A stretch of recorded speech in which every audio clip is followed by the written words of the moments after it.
नमस्कार भैया गुरुजी की वीडियो में आज आपका एक बार फिर से स्वागत है। अगर आपको ये प्लान एक सेकंड हैंड कार लेने का है और आपको नहीं पता कि सेकंड हैंड कार लेने से पहले हमें गाड़ियों में क्या-क्या चीज़ें देखनी पड़ती है, जिससे अगर हम सेकंड हैंड गाड़ी ले रहे हैं तो सेकंड हैंड गाड़ी का जो सौदा है वो हमारे लिए सही बनता है या नहीं बनता है। और गाड़ी में ऐसे हमें क्या-क्या चीज़ें चेक करनी है कि गाड़ी की कंडीशन सही है, क्या गाड़ी की एज सही है, ये सारी चीज़ें सही है या नहीं है। इन सारी चीज़ों के बारे में आज मैं डिटेल में बात करने वाला हूँ, तो चलते करते वीडियो को स्टार्ट।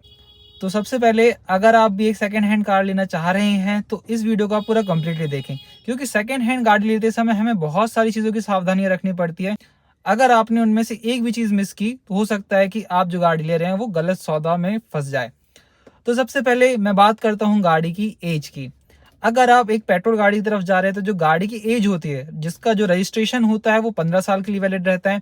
एंड अगर आप डीजल कार तो जो डीजल कार है उसका जो रजिस्ट्रेशन है वो 10 साल के लिए वैलिड रहता है। अब सपोज आप एक ऐसी गाड़ी खरीद रहे हैं जो 2015 मॉडल की है। 2015 मॉडल अगर डीजल गाड़ी है और अभी करंटली चल रहा है 2025, तो लगभग 10 साल हो चुके हैं। जो गाड़ी का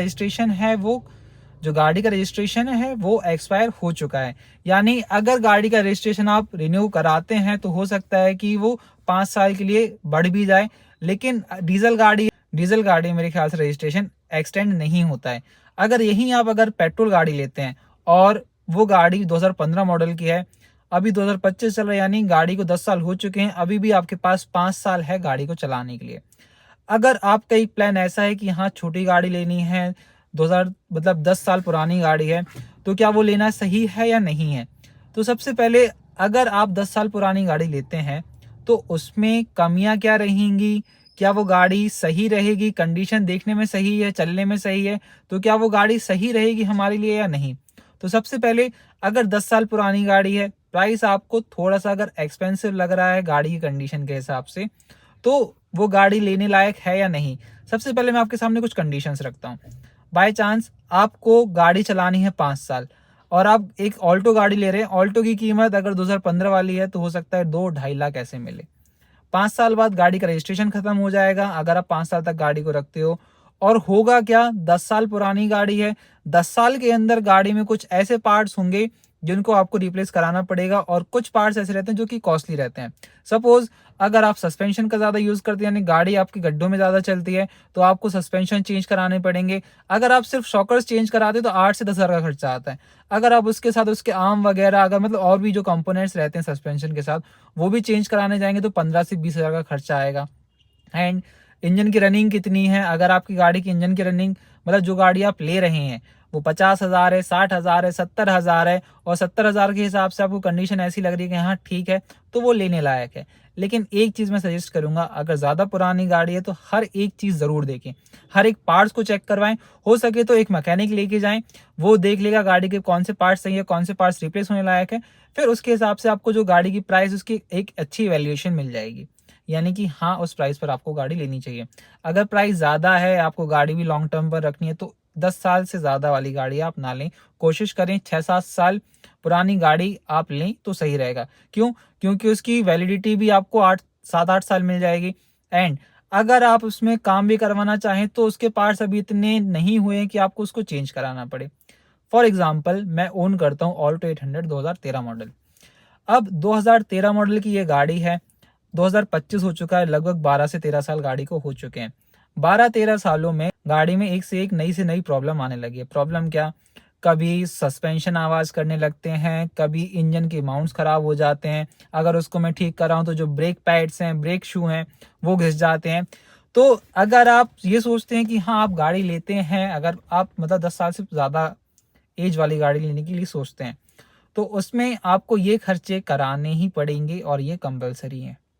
अगर आप इसको लेते चले गए, यानी ये प्रॉब्लम आ रही है, आप इसको सोचते हैं कि 2-4 महीने और चला लूँ, तो आप चला तो लोगे, लेकिन जब काम आएगा ना तो वो आपका 10,000 से 50,000 का काम कब बन जाएगा ये आपको नहीं पता चलेगा। ये तो हो गई कुछ चीज़ें।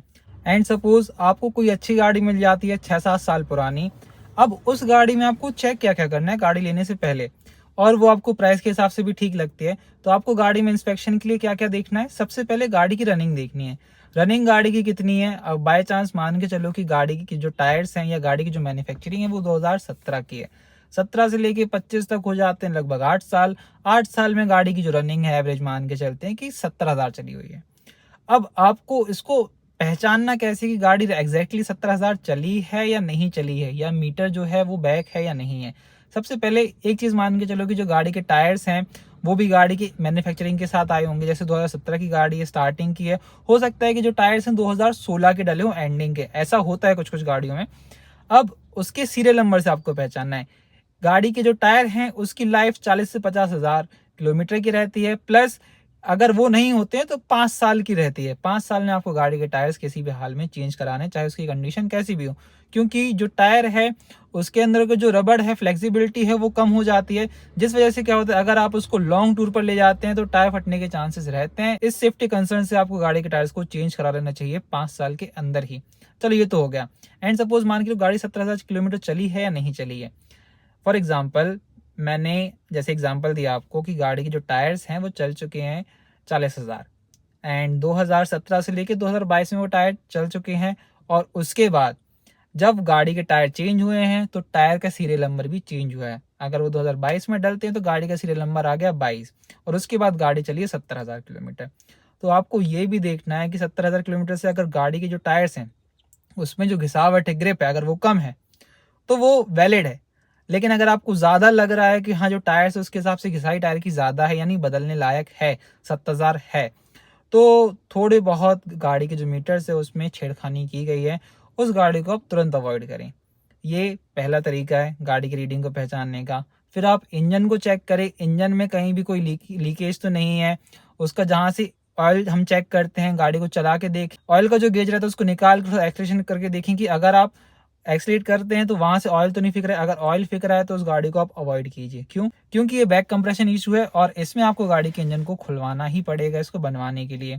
फिर आपको गाड़ी के गियर्स को चेक करना है, सारे चीज़ों को चेक करना है, सस्पेंशंस को, नीचे चेसिस को, ये चेसिस में कहीं भी कोई डेंट एंट तो नहीं है, या नीचे से ऐसा हो कि गाड़ी कहीं से टकराई हो तो जो चेसिस है उसकी वो बैंड है, ये सारी चीज़ें ये आप चेक कर लें।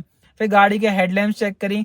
चलो ये तो कुछ कॉस्मेटिक्स हो गए कि हाँ आपको गाड़ी के पेंट को चेक करना है, पेंट के अंदर जो पैनल्स हैं उन सारी चीज़ों को चेक करना है कि वो अगर बने हुए हैं तो हो सकता है ये एक्सीडेंटल गाड़ी है। अगर आपको एक्सीडेंटल गाड़ी से कोई दिक्कत नहीं है तो आप ले सकते हैं, लेकिन मेरे हिसाब से अगर मेजर एक्सीडेंटल है गाड़ी तो आप उसको अवॉइड करें। क्यों? हो सकता है कि कुछ पार्ट ऐसा बहुत ज़्यादा मेजर में कट गया हो, उसको वेल्ड करके जोड़ा हो, तो गाड़ी की जो फिनिशिंग थी स्टार्टिंग वाली, जो मजबूती थी स्टार्टिंग वाली, वो बहुत ज़्यादा कम हो जाती है। तो इस चीज़ को आप ध्यान रखना। फिर अगर आपको गाड़ी की सारी चीज़ें सही लगती हैं, प्राइसिंग सही लगती है, फिर उसके बाद आपको गाड़ी का चेक करना है क्या chassis number, engine number mention on RC. फिर चेक करना है क्या इस गाड़ी में कोई चालान्स तो नहीं है, अगर हैं तो पहले जो गाड़ी का फर्स्ट ओनर है उससे चेक करवाएं। और मेन चीज़, अगर आप गाड़ी लेते हैं तो आप फर्स्ट ओनर गाड़ी ही लें। अगर आप सेकंड ओनर लेते हैं तो हो सकता है कि गाड़ी में कुछ और एक्स्ट्रा काम भी करवाए हों, और सेकंड ओनर होने के कारण जो गाड़ी की वैल्यू है वो थोड़ी और घट जाती है।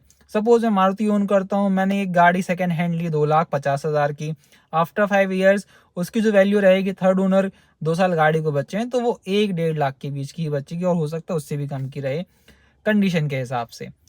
ठीक है, तो मेरे ख्याल से आपको समझ में आ गया होगा। और आपको कुछ चीज़ और भी चेक करनी है, गाड़ी का इंश्योरेंस है या नहीं है। अगर गाड़ी ट्रांसफ़र होती है तो पहले आपको गाड़ी का इंश्योरेंस कराना पड़ेगा, उसके बाद आपको गाड़ी को ट्रांसफ़र कराना पड़ेगा, ये रहता है।